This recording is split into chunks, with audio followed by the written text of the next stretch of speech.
I think there should be a compromise between pharma and people, because this is a plant that comes from a seed that I can put in the ground and watch it grow. So I think that's where the basic argument has to go back to, is who owns the seed to this plant.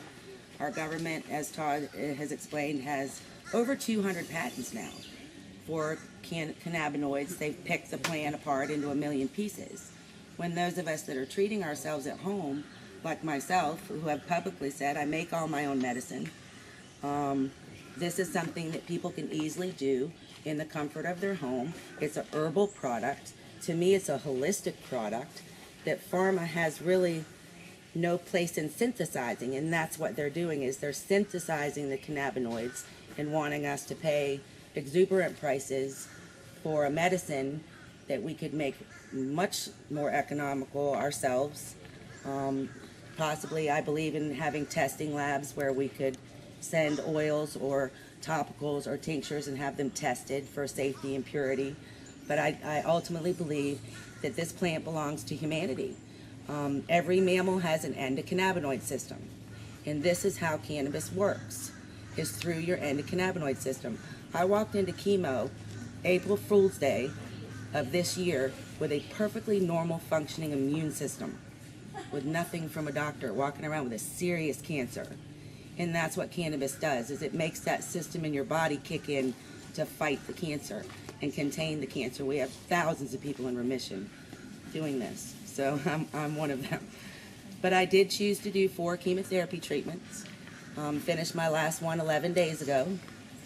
And that's amazing in itself, that within 4 chemotherapy treatments, my cancer is clear. I was scanned June 10th.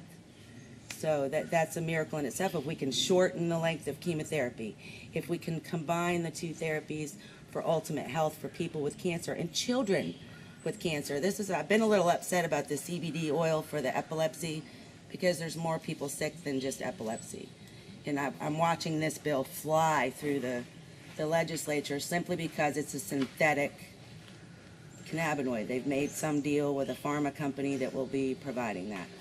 And you don't need that. Whole plant is best. And that's what Todd's all about. We're people, we're mothers, we're grandmothers, we're parents. And what if your child got cancer?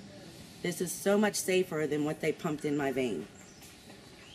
What if we could actually prevent cancer before cancer forms in the form of a multivitamin with cannabinoids, natural cannabinoids? I'm really skeptical about synthesizing or genetically modifying cannabis. I don't see the reason, when we know that it's a non-toxic, non-lethal plant. It's fact. It's not something I just made up. But I would like to see the cannabis movement incorporated into Moral Monday, because, as Todd said, this is a moral issue. You have people out here illegally treating themselves that are in danger of going to jail or prison, that are not as brave as I am or Todd, and willing to be public and say, look, this is what happened. This is our personal experience. Anecdotal as it may be, this is what happened for us. I'm standing here alive to watch my children grow up. My granddaughter will be here shortly, who's 3, that I was not supposed to see born, because all this began in 2009 for me. And all the legislators have known me since then. And they've watched me get better. So it's a very heart-touching issue when you know there's people out there that could be helped, but we're not helping them. We're arguing and still arresting people, and it needs to change.